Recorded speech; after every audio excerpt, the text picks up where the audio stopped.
So today's Mindful Monday episode is going to be a little different, as promised from our last episode, which was also a Mindful Monday episode. I mentioned I am going to be sharing my journey through India, the spiritual pilgrimage that I took back in November and December of 2017. Now, along with sharing the why of that journey, why I decided to go to India today, I'm also tying in the concept of mindfulness. I want to talk about becoming more mindful of listening.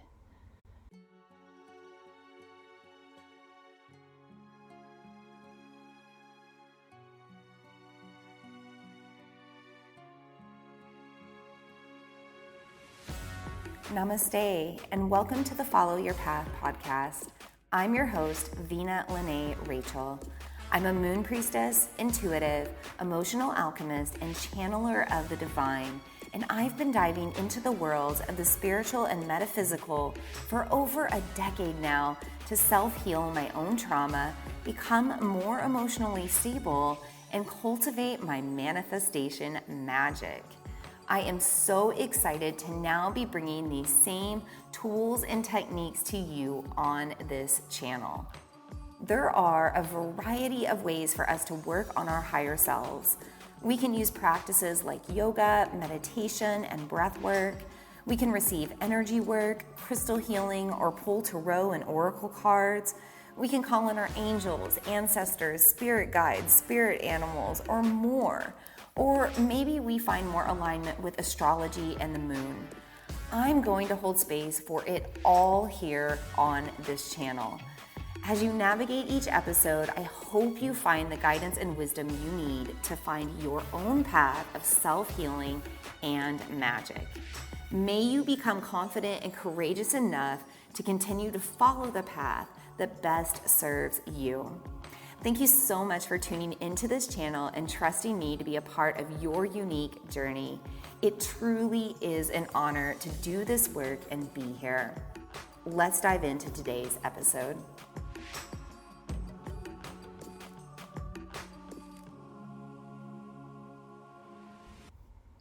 Namaskar, friends. Welcome back to the show, and welcome to another Mindful Monday episode. So today's Mindful Monday episode is going to be a little different, as promised from our last episode, which was also a Mindful Monday episode.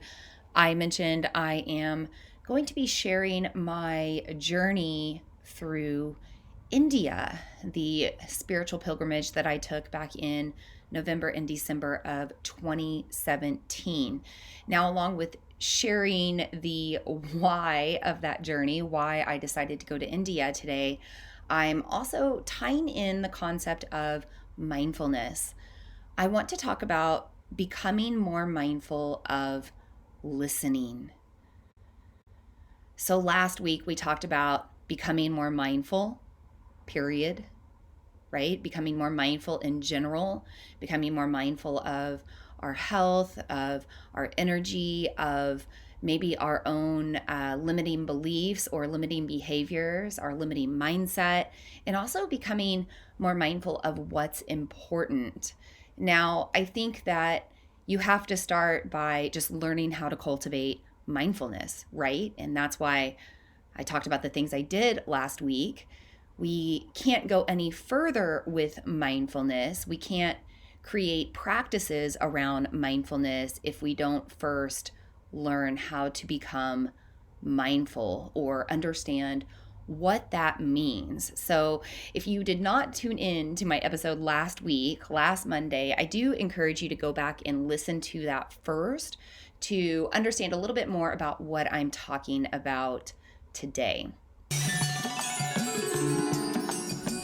So if you are familiar with mindfulness or you did listen to last week's episode, let's go a little deeper today and talk about becoming more mindful of listening.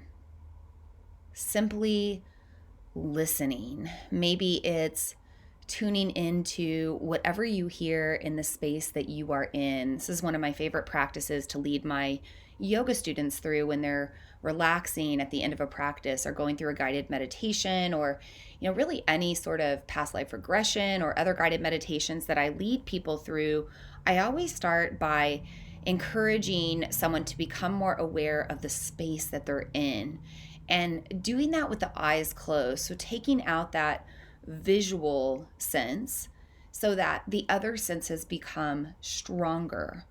So when you close your eyes, and if it's safe for you to do so, even right now, can you close your eyes? Or if you can't, can you simply listen more intently to all of the sounds around you? So at first you might hear things that are louder or more distracting, things that call your attention. But the longer you listen, the more subtlety you start to hear, right? Like maybe you hear things off in the distance. If you're inside, maybe you hear things on the outside. Maybe you hear gentle whispers throughout the spaces you're in. Maybe you start to hear sounds of nature. And maybe if you listen even more intently, even beyond the things that you're hearing in this physical space, the things that you're hearing on the other external surroundings, maybe you start to hear things on the internal. If you really tune in and listen, if you get really quiet and you really listen, maybe you start to hear tummy gurgles or your heartbeat. Maybe you just hear your breath. Maybe you go even further. Yes, maybe you go beyond the physical. And this is the point that I'm getting to right now, is if you really take time to tune within, to get rid of all of the external noise and listen within and even move beyond your own physical body, you'll start to hear these other gentle whispers. You could call it messages from God, universe. You could call it signs or messages from your angels or your ancestors or your guides. But you're going to start to hear things, and maybe it's even coming from just like your inner subconscious, which is also connected to the other side, to our guides, our guardians, to source consciousness. But we have to listen in order to tap into that. Okay? And the reason I'm starting with this topic, with this concept to share my India journey, is because there is a moment towards the very end of my trip when I am journeying through Puri, India, that I wind up in the ashram of Sri Yukteswar Giri. And also, you might be more familiar with the name Parahimsa Yogananda, also his ashram. And in this ashram, there was a picture of Jesus amongst all of the other gurus. And that picture of Jesus and the questioning that I had around it and the answers that I received that day really gave me a deeper understanding and wisdom of my entire religious / spiritual journey. I'm talking from my childhood, growing up in church. I have other episodes on this, by the way, if you want to go back and listen to those, talking about witchiness and whatnot. But I grew up in the church and had a very strong connection to Christianity. And I grew up in the Southern Baptist faith. And so as I got older, I parted from that. And I kind of lost my way with spirituality for a while. I became very agnostic. I didn't want to be connected to anything Christian-like. And then through first the world of yoga, and then through the world of, just my own journey through astrology and understanding myself and other things. But then also this journey through India, it really tied everything together and helped me understand why I was on the path that I was. And it took me listening, really opening my ears and opening up my mind in between those ears to listen to what was told to me in India in order to really understand, right? I had to listen. I had to set aside maybe things that were taught to me as I was growing up or things that were indoctrinated into me as a child. I had to just open up my ears and listen to what these people on the other side of the world had to say about Jesus and his messages and his intentions for us humans.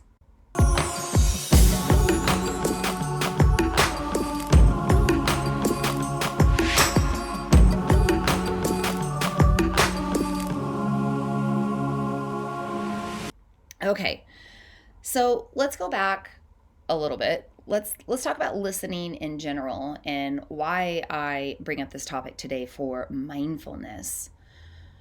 So, if you meditate, then you are probably taking time to listen, but maybe not, right? Maybe when you meditate, you do some sort of TM, transcendental meditation, you have some sort of mantra that you're chanting, or maybe you're not practicing TM, but you do have a mantra that you're chanting during your meditation. My question for you is, do you take time to listen or be in the quiet or be in the stillness once you complete chanting your mantra? So do you create all of that noise with your mantra, whether it be silently in your mind or whether it be verbally out loud, but do you create that noise?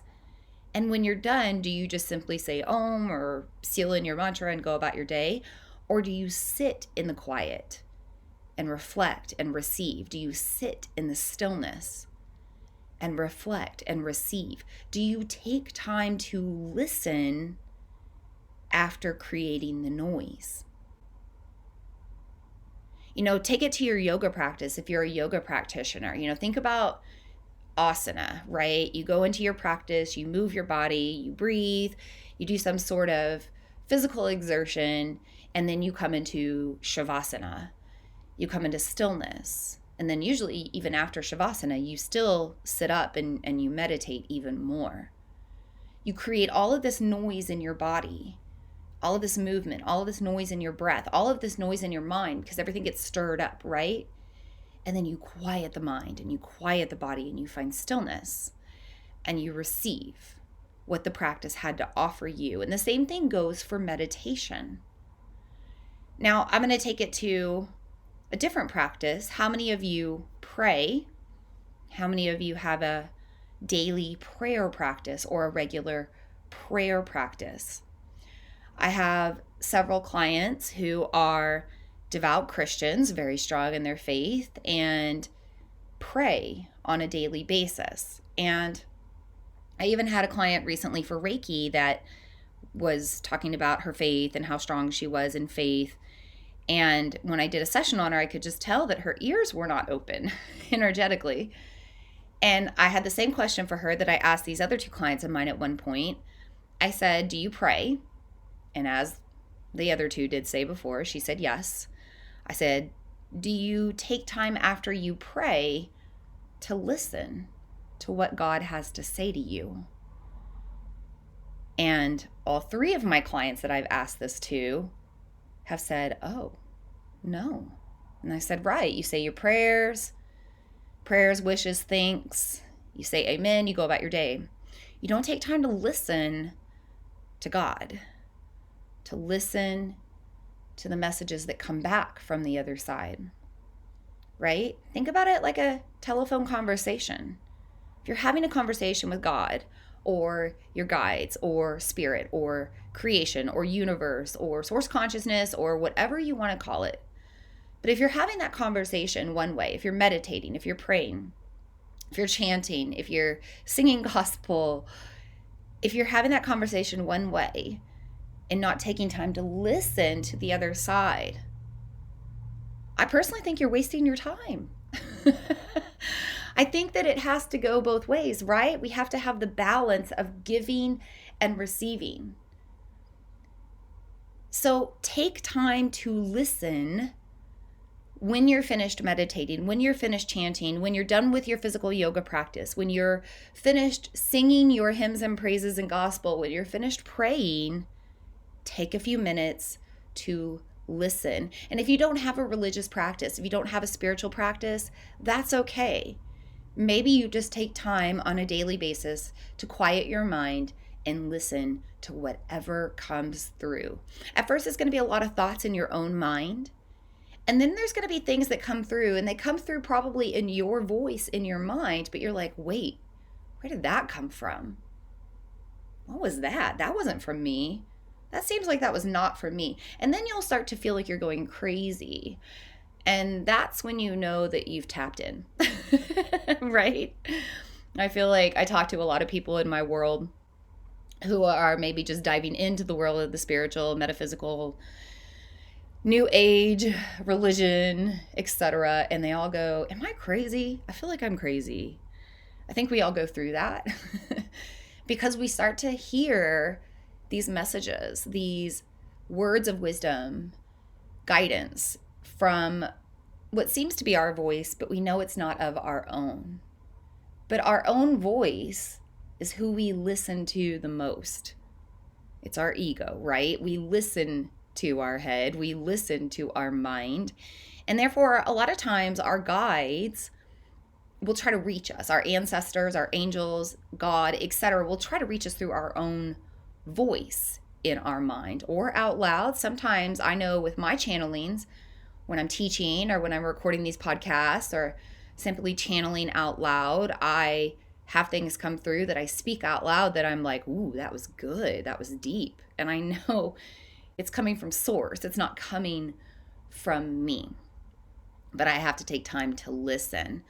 One of the practices that I mentioned in our last transmission, in our last Mindful Monday transmission, I talked about, getting in touch with your feelings by talking out loud on a voice recorder and then listening to that. It's kind of like an audio journal. And listening to yourself talk out loud can be really insightful. You can have a lot of things come through. So with that, I encourage you to take more time to listen. And before I go deeper to talk about my India journey, I want to do a quick little practice to help you practice listening more.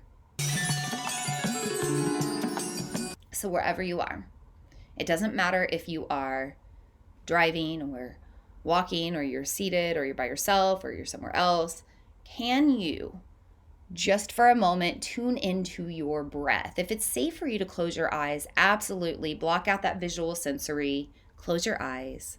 But if it's not safe, it's cool. Just tune into your breath and just notice. Notice your breathing. Maybe you can hear your breath. Maybe you can feel it. Maybe you notice where your breath travels in your body. Maybe you notice your inhales versus your exhales. Can you slow down your breath?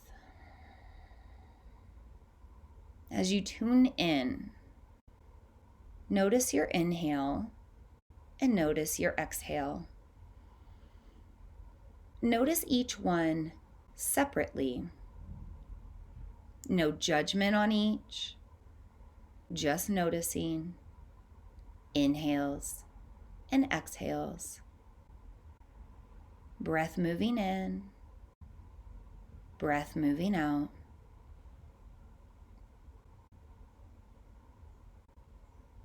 Continue to notice your breath. Now, can you notice not only your inhale and exhale, but the spaces in between? Can you notice that gentle pause after you take a deep breath in, right before you exhale, and then after you exhale, can you notice that gentle pause after you let the breath out before you take another inhale? So it's like that 2-part breath becomes a 4-part breath. You move from just noticing your inhales and exhales to noticing the spaces in between. Continue to notice. Breath in, gentle pause. Breath out, gentle pause. And as you tune in to these spaces in between, these gentle pauses between your breath, can you notice the stillness there? Can you notice quiet? The lack of sound. Notice the sound and the noise that your breath creates, that noise on the inhale. And then a pause. And then the noise on the exhale. And then another quiet pause. Start to tune into the quiet in between your breath. Maybe you can even start to stretch that out. Maybe you take deeper breaths in so you have a deeper pause before you need to breathe out. And maybe you just linger at the bottom of your breath for a moment, listening before you breathe in again.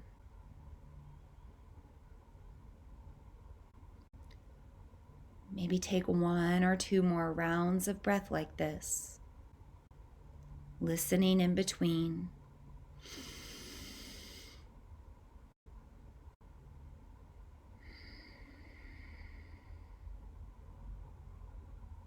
When you're ready, just return to normal breathing.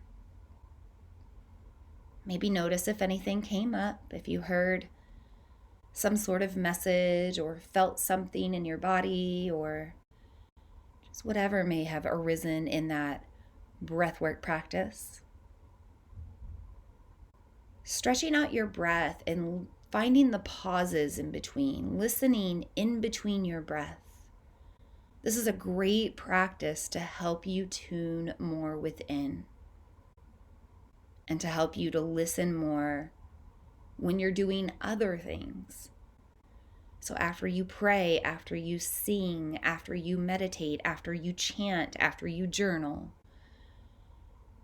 listen to the stillness after, the echoes, the reflections, the vibrations. What comes back to you?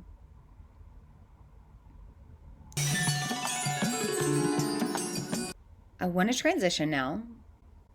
I want to begin talking about my journey through India. But I need to start by talking about why I decided to go there in the first place, because this is a question I get a lot. It's been about 5 years now since I traveled to the other side of the world, and I certainly got the question a lot more in the beginning, but I still get it now when I mention that I've been to India, that I spent a month there. People ask me, why did you want to go to India? Valid question. And it's not a simple answer. I didn't have just one reason why I wanted to go to India. I actually had 3 reasons. And the first one came out of becoming a yoga teacher. So when I went to my yoga teacher training in Mexico, and I learned under my teachers, Kate and Ganga, they had both been to India. They had met in India. They'd both traveled to India several times. And just listening to them, there's that listening topic, right? Listening to their journey was very inspirational to me. It just made me have a curiosity to go there and explore. I'm very much a wanderluster. I love to explore the world. I have Jupiter in Sagittarius. I do enjoy a good journey to learn about other cultures. So just hearing my yoga teachers talk about India made me want to go there. I was curious. I wanted to see this side of the world and understand more about it. Did you hear that little noise on my computer? By the way, it was like a little doo-doo confirmation from the universe. And there it is again. So I'm going to mute that because it's going to keep on going.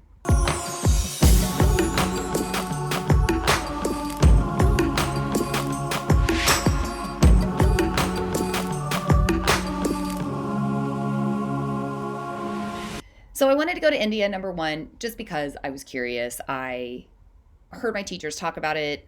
It created a curiosity within me. I thought, wow, this is a place I'd like to check out in the world at some point. Now, when I went to my yoga teacher training, I was there for about 3 weeks and we meditated every single day.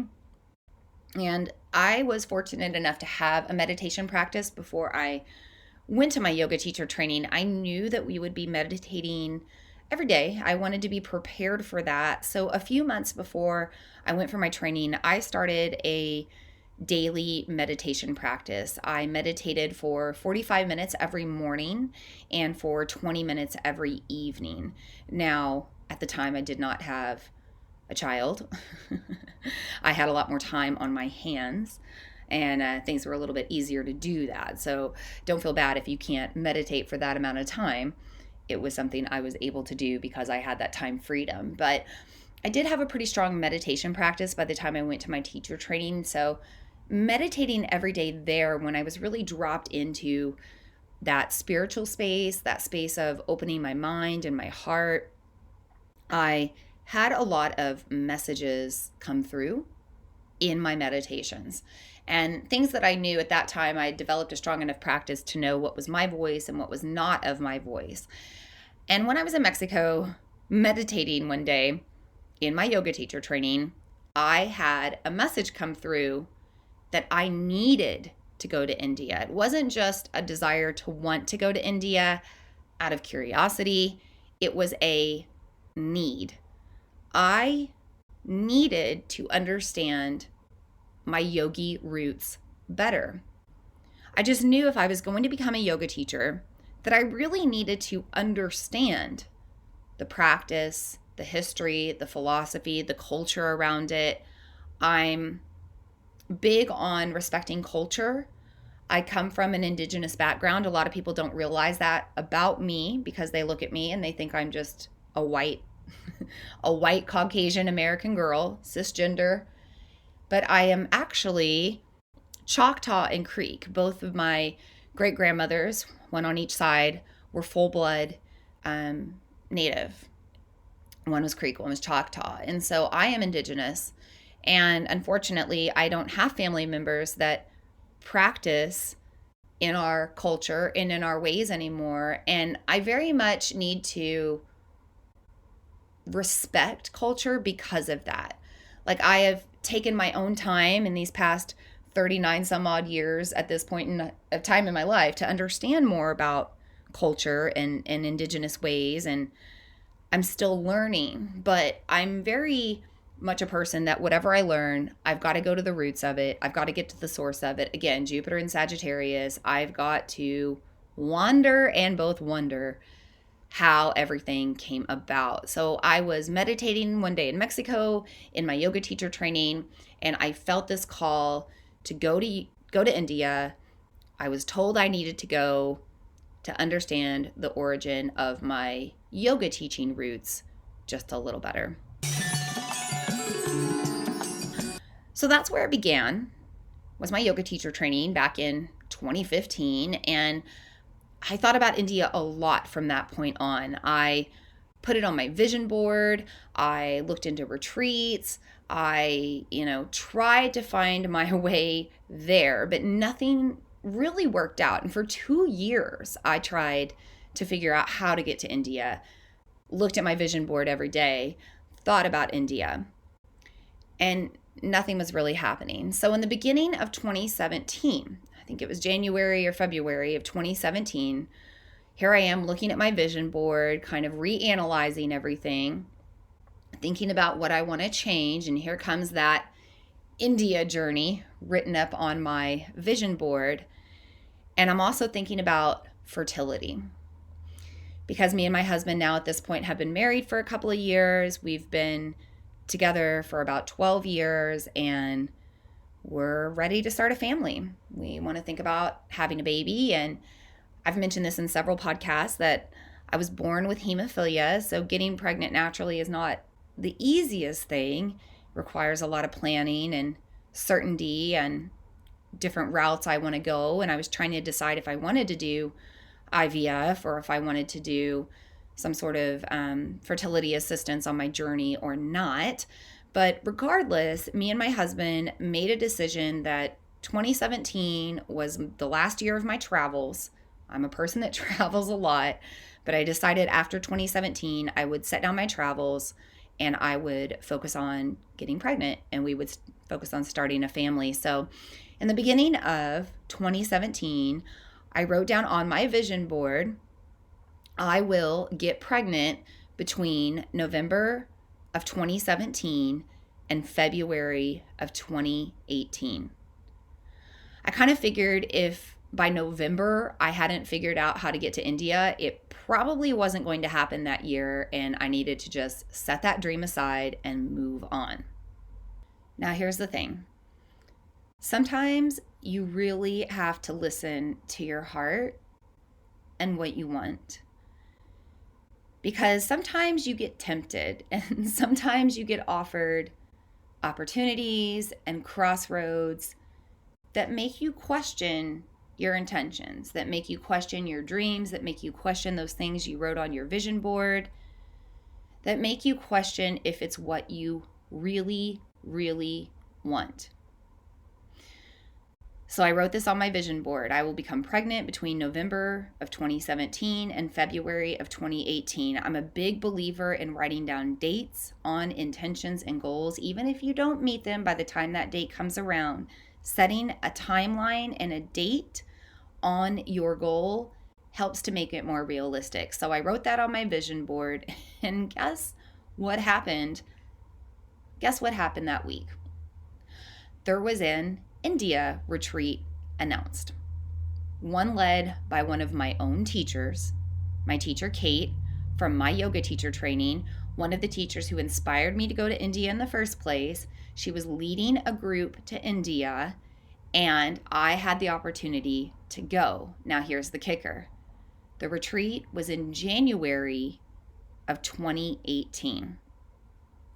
What had I just written on my vision board earlier that week? I will become pregnant between November of 2017 and February of 2018, which means that I could possibly be pregnant in January of 2018, which means that I could be pregnant in India. And no, that's not that's not the plan, right? So I had to listen to my heart. I had to listen to what I really wanted. I knew that we really wanted to start a family, me and my husband, in 2018. And I had to make the hard decision to turn that India opportunity down. There's another ding from the universe, right? I had to listen to my heart because my heart wasn't going to force anything. And this is important when you're manifesting, when you're working on goals and intentions. You can't force it. You can't force one dream over another. If you have a certain dream and you've set it, and then you have another dream and you've set that, you can't force one onto the other or over the other if you want both to happen. I want to become pregnant at that time. I also wanted to go to India. I wasn't going to compromise one of those dreams over the other. So I said, nope, if it's supposed to work out, it's going to work out. But did I know if it was going to work out?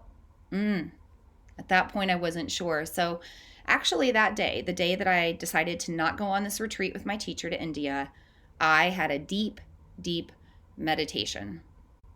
And I wanted to meditate and just take a moment to ask the universe if India was going to work out, if I was really supposed to go to India. Like, I had heard this calling, I had felt inspired.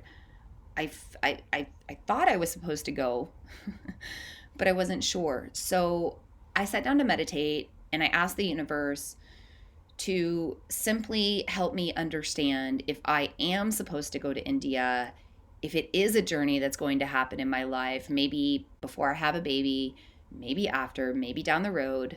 I just needed to know if this was something in my path or not.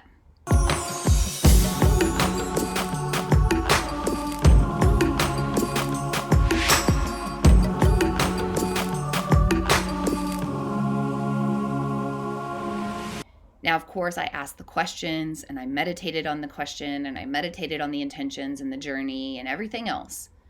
But I also took time to listen, right? And this is the key, because you can meditate on things all you want, but you have to listen for the answers.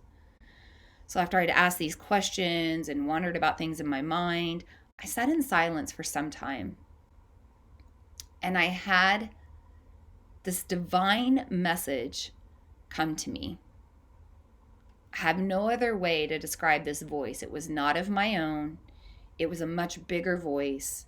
And when it spoke to me in my meditation, it said, not only do you need to go to India, you must go to India in order to become a mother.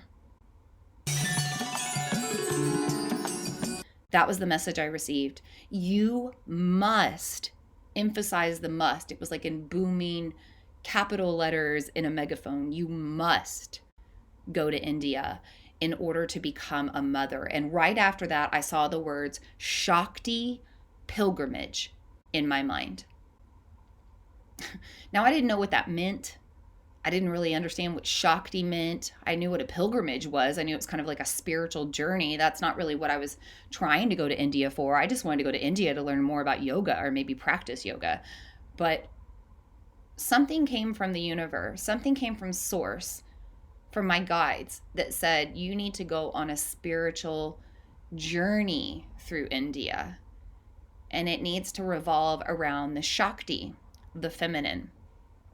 Now, back in my yoga teacher training, and I've talked about this in another podcast episode, one of the pieces of advice that my teachers gave me, Ganga and Kim, at the very end of my training was to soften into my feminine.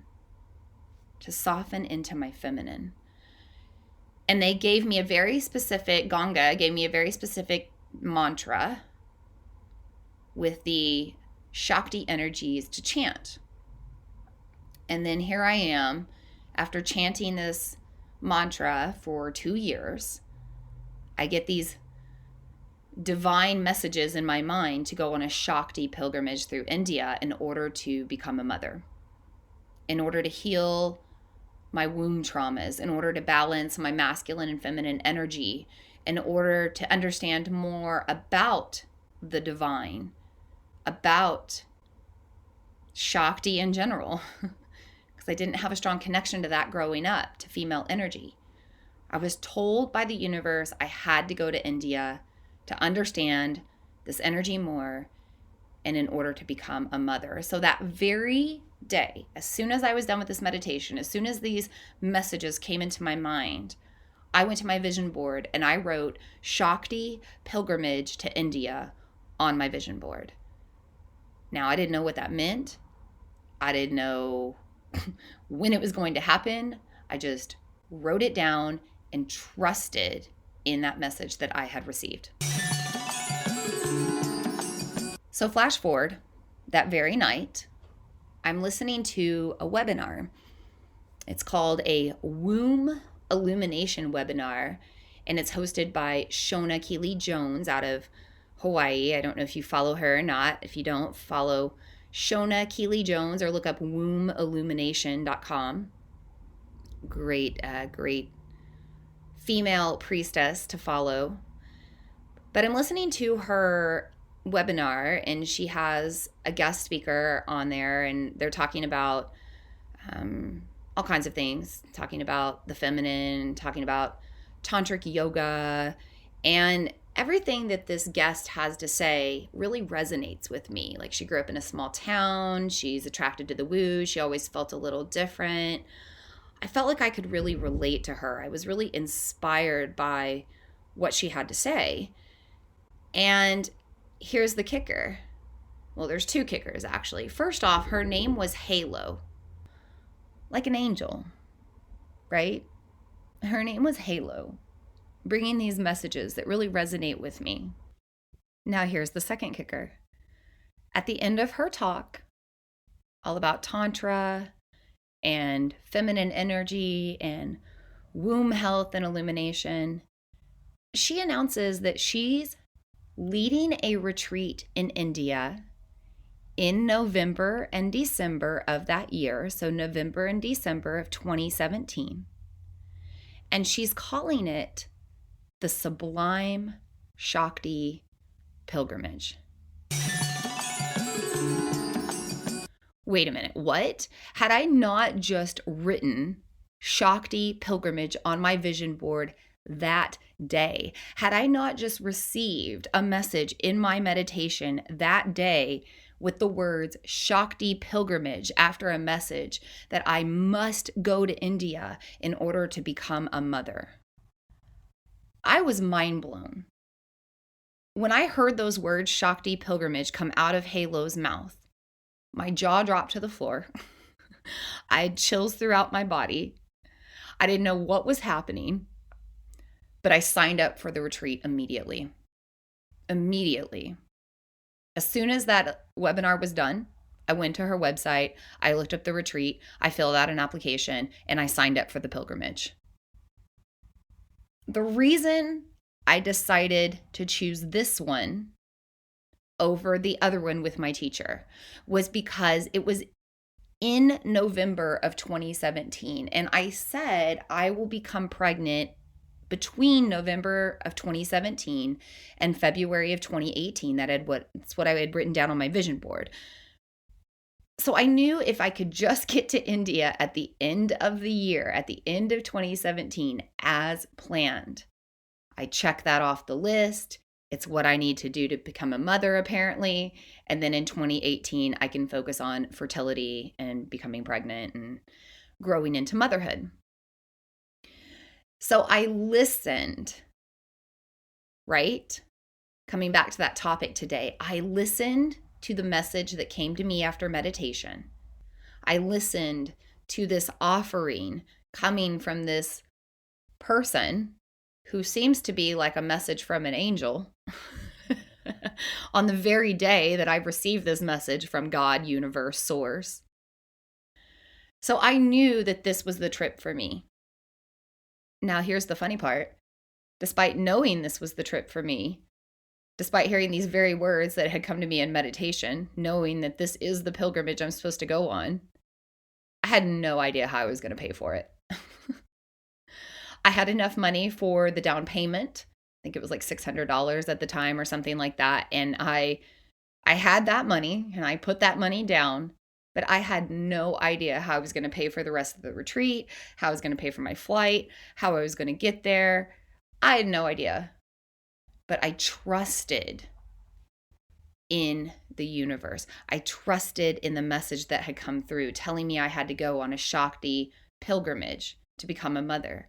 I trusted in this Shakti pilgrimage that was laid in my lap that very day after listening to this talk from these two women talking all about womb illumination.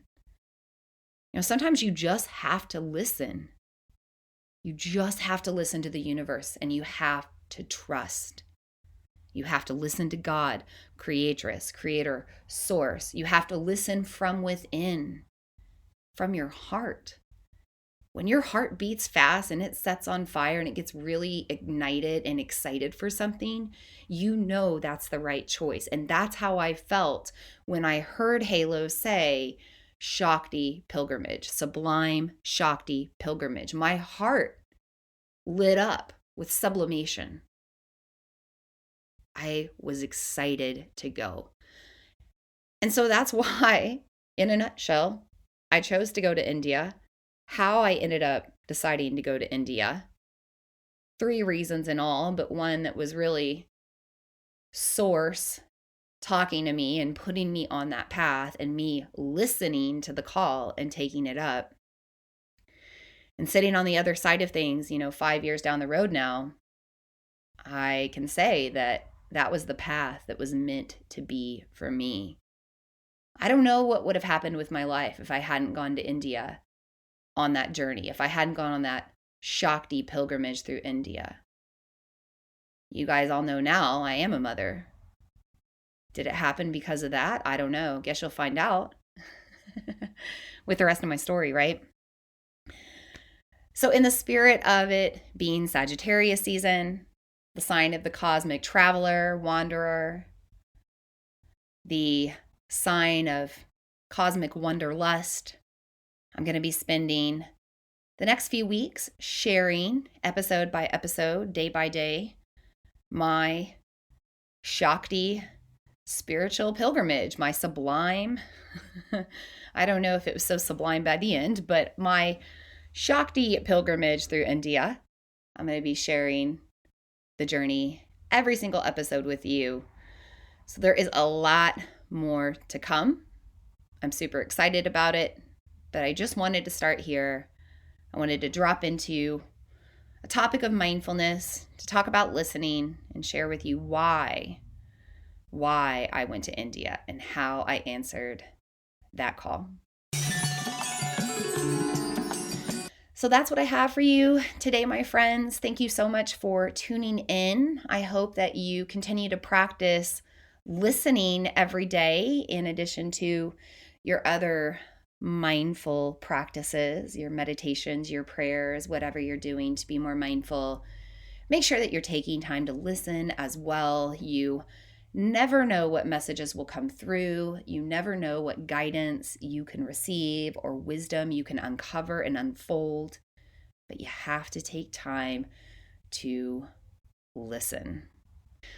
So with that, until we meet again for our next episode, talking about my very first day in India, we start with my journey in Calcutta, India. I'll be sharing about that next. But until then, may we all be happy. May we all be healthy. May we all feel safe and at peace. And may we all feel loved, be loved, and love one another. And so it is, and so it is, and so it is.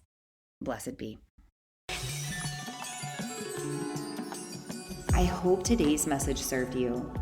If you enjoy the Follow Your Path podcast, I would love for you to leave a review. As a thank you, every month I do a drawing from the reviews and I choose one person to win a free 1-hour, one-on-one soul coaching session with me. This can be done in person or online depending on where you are. I also feature reviews on my website and social media, so thank you for the feedback and the testimonials. It truly is an honor to be here.